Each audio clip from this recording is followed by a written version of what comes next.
Assalamualaikum warahmatullahi wabarakatuh. Perkenalkan, nama saya Citra Nuraini dengan NIM 24210100453. Di sini saya akan menjelaskan tentang ragam metodologi dalam studi Islam. Yang pertama yaitu pengertian metode dan fungsi metode.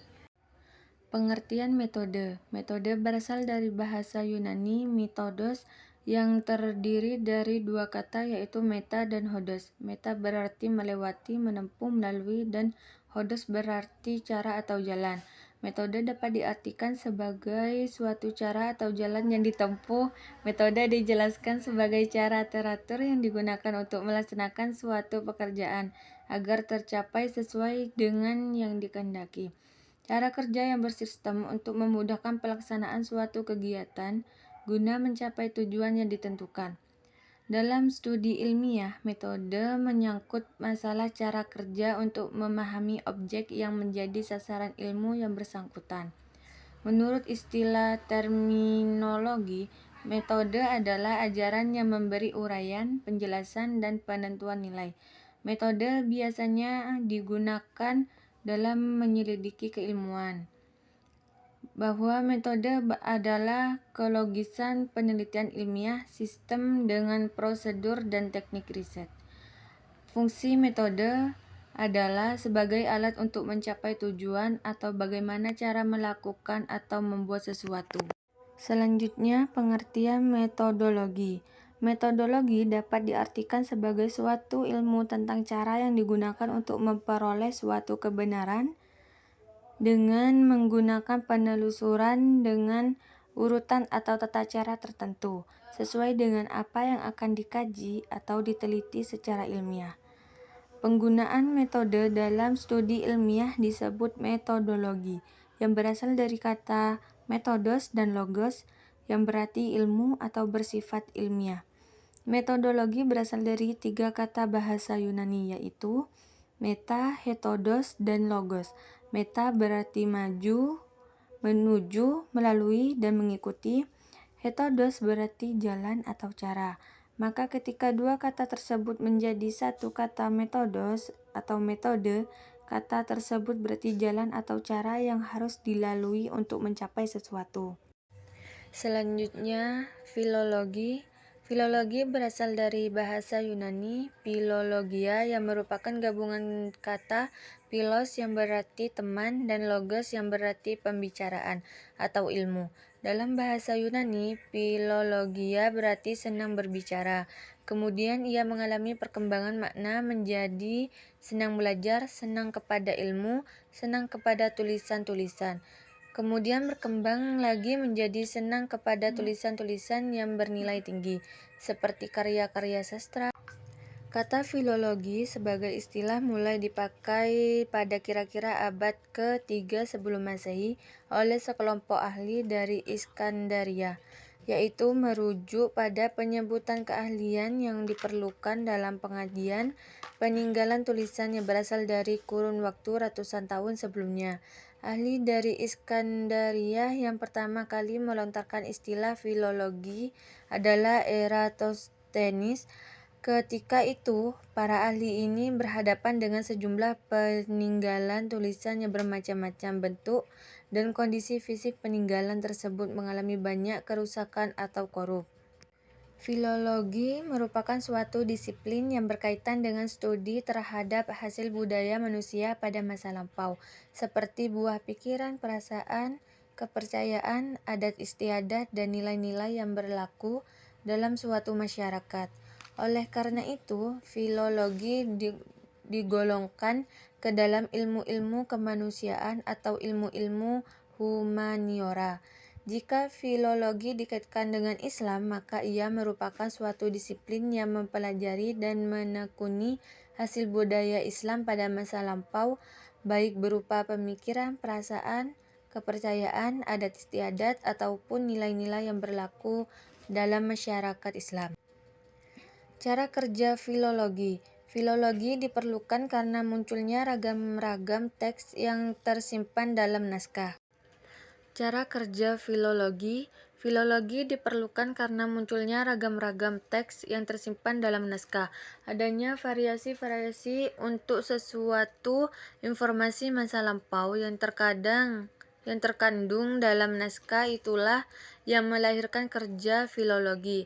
Dapat dikatakan bahwa kerja filologi didasarkan pada prinsip bahwa teks berubah dalam penyalinannya. Jadi, filologi bekerja karena adanya sejumlah variasi. Variasi yang menjadi dasar kerja filologi pada mulanya dipandang sebagai kesalahan. 1. Bentuk korup atau rusak, keteledoran di si penyalin, sikap terhadap variasi yang muncul dalam transmisi, naskah pun dalam perkembangannya juga berubah. Variasi dipandang tidak hanya sebagai kesalahan yang dibuat oleh penyalin, tetapi juga sebagai bentuk kreasi penyalin, yaitu hasil dari subjektivitasnya sebagai manusia penyambut teks yang disalin dan sebagai penyalin yang menghendaki salinannya diterima oleh pembaca yang sejaman dengannya. Selanjutnya, pengertian fenomenologi.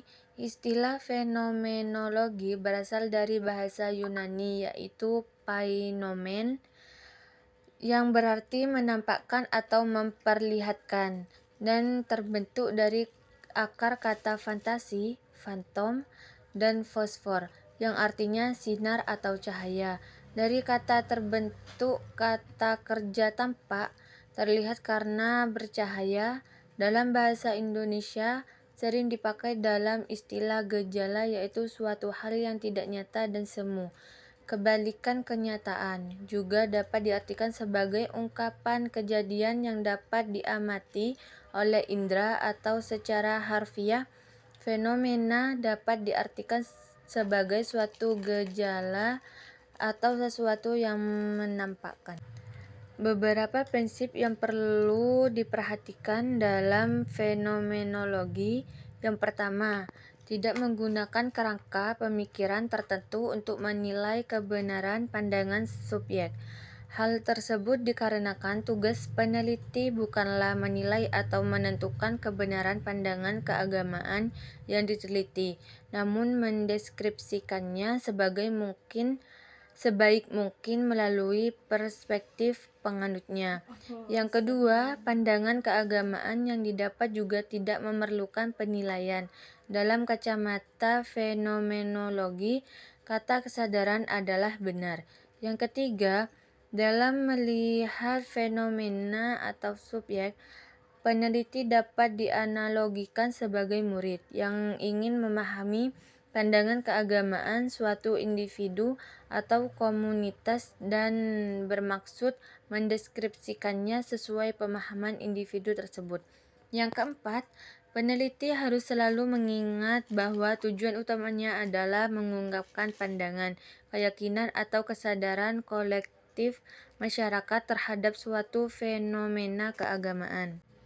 Karenanya, hendaknya peneliti menahan diri dari memberikan pendapat yang mungkin bertolak belakang dengan pandangan subjek.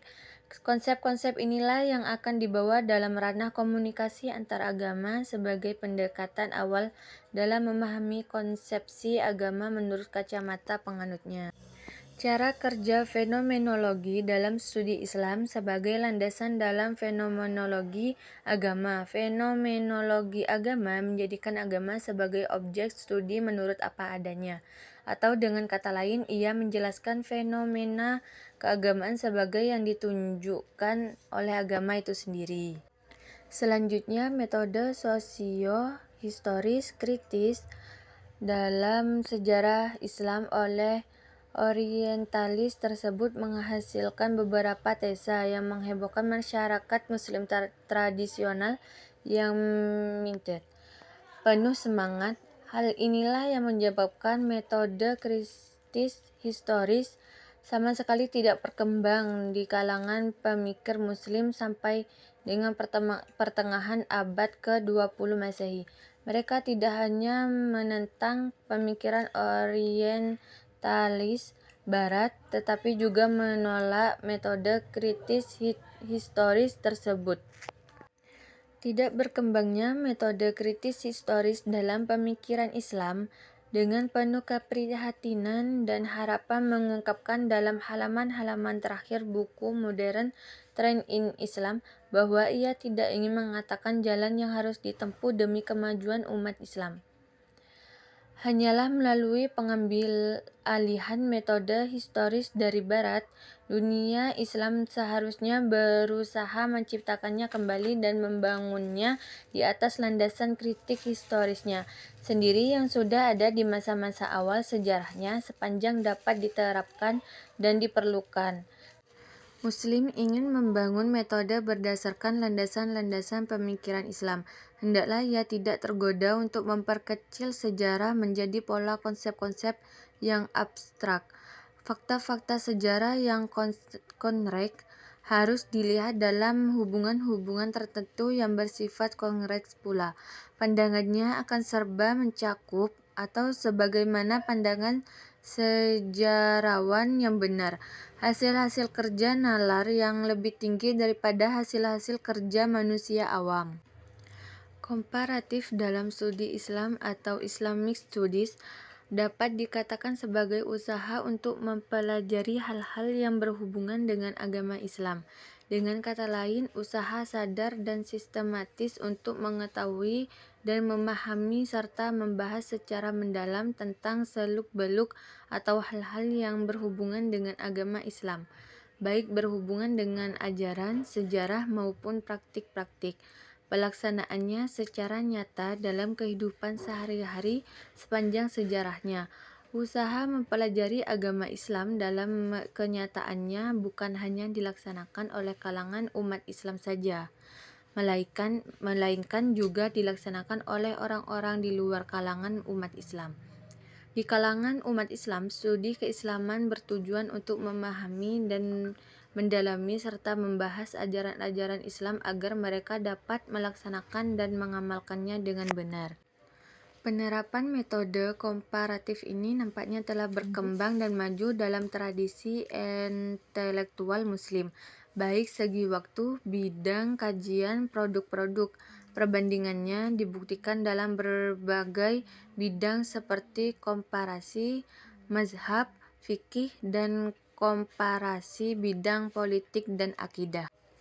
Cara kerja komparatif menyelidiki kemungkinan hubungan sebab akibat dengan cara, yaitu berdasarkan atas pengamatan terhadap akibat yang ada dan mencari kembali faktor yang mungkin menjadi penyebab melalui data tertentu. Hal ini berlainan dengan metode eksperimental yang mengumpulkan datanya pada waktu kini dalam kondisi yang dikontrol.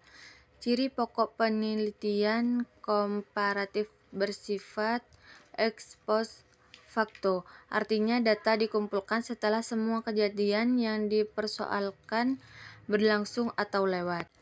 Keunggulan metode komparatif adalah metode komparatif baik untuk berbagai keadaan kalau metode yang lebih kuat, yaitu eksperimental, tak dapat digunakan. Menghasilkan informasi yang sangat berguna mengenai sifat-sifat gejala yang dipersoalkan, perbaikan-perbaikan dalam hal teknik, metode statistik, dan rancangan dengan kontrol parsial pada akhir-akhir ini telah membuat metode ini lebih dapat dipertanggungjawabkan. Selanjutnya, kesimpulan dari metodologi studi Islam.